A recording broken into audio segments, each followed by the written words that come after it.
Last year, I wrote a story about the Common Core, which is a new set of state standards for math and language arts. And if you look, on the state's website about Common Core, it can seem really hard to understand, and it's hard to grasp what it means for the school district and for the kids in the school district, which really that's the most important thing.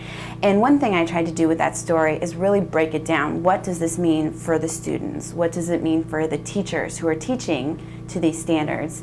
And it was really fun. I got to go and sit in a kindergarten classroom and see the kinds of things that they were learning and talk to the teacher about what specific things will change when you start teaching to these new standards.